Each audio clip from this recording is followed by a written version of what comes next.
Assalamualaikum warahmatullahi wabarakatuh. Bagaimana kondisi kalian hari ini? Semoga tetap sehat selalu ya. Pada pertemuan kali ini kita akan membahas tentang fertilisasi dan kehamilan. Nah, pada pertemuan sebelumnya kita telah membahas tentang fungsi serta sistem dari organ reproduksi laki-laki dan organ reproduksi perempuan. Nah, kita juga telah mempelajari tentang siklus menstruasi. Masih ingat bukan apa itu menstruasi?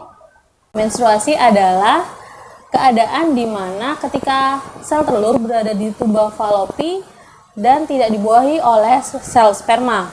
Lalu, bagaimana jika sel telur tersebut berhasil dibuahi oleh sel sperma?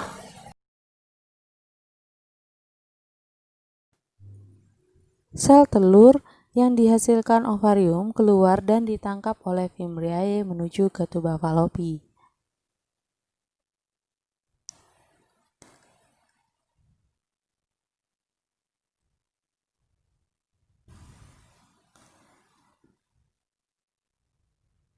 Lalu, jutaan sperma yang dihasilkan dari ejakulasi memasuki saluran reproduksi perempuan.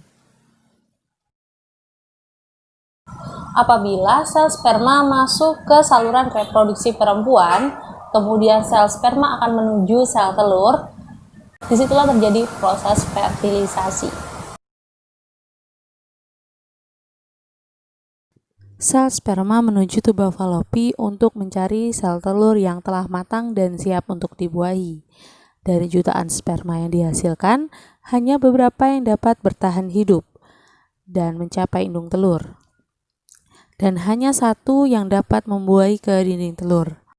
Di dalam dinding sel telur, sel sperma melakukan penetrasi, kemudian mengkombinasikan materi genetiknya dengan sel telur dalam proses yang disebut dengan pembuahan, hingga menghasilkan zigot. Zigot yang terbentuk setelah terjadinya fertilisasi akan mengalami pembelahan. Pembelahan tersebut akhirnya merubah zigot menjadi embrio yang akan menuju ke rahim, kemudian tertanam di dalam endometrium. Nah, dalam keadaan ini perempuan akan mengalami kehamilan.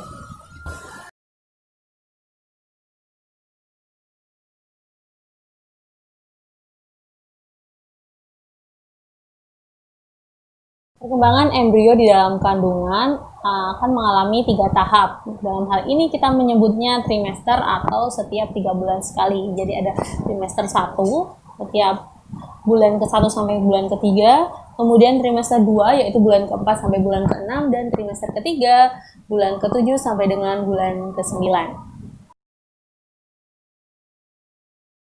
Trimester pertama. Pada trimester pertama ini atau pada periode pertama, embrio memiliki bakal tulang belakang, otak, dan sumsum tulang belakang mulai terbentuk.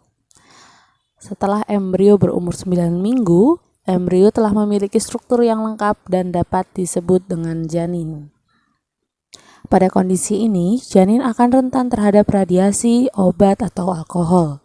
Oleh karena itu, ibu hamil harus memiliki nutrisi yang baik dan menjauhi kebiasaan buruk seperti merokok, minum minuman beralkohol, bahkan mengurangi ataupun menghilangkan kebiasaan minum obat jika memang bukan arahan dokter.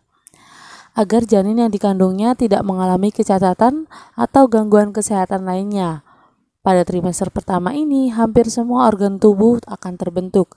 Diakhiri di trimester 1, janin telah dapat terlihat seperti miniatur manusia.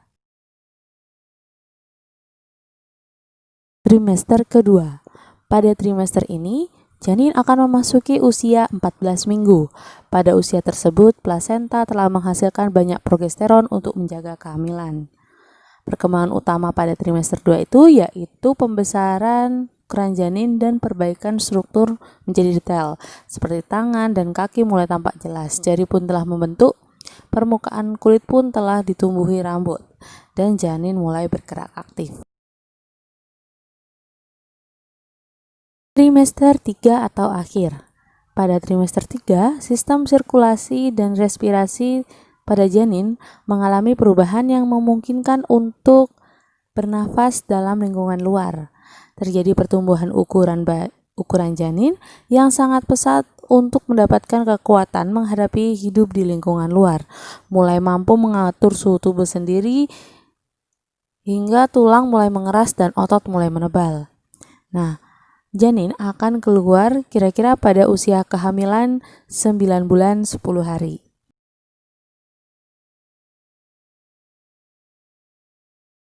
Itu tadi materi kita tentang fertilisasi dan kehamilan. Jadi sejauh ini kalian paham bukan bagaimana manusia bisa terlahir di dunia ini? Sungguh keagungan Tuhan Yang Maha Esa. Nah, sekian dulu materi kita hari ini ya. Sampai jumpa di pertemuan berikutnya. Assalamualaikum warahmatullahi wabarakatuh.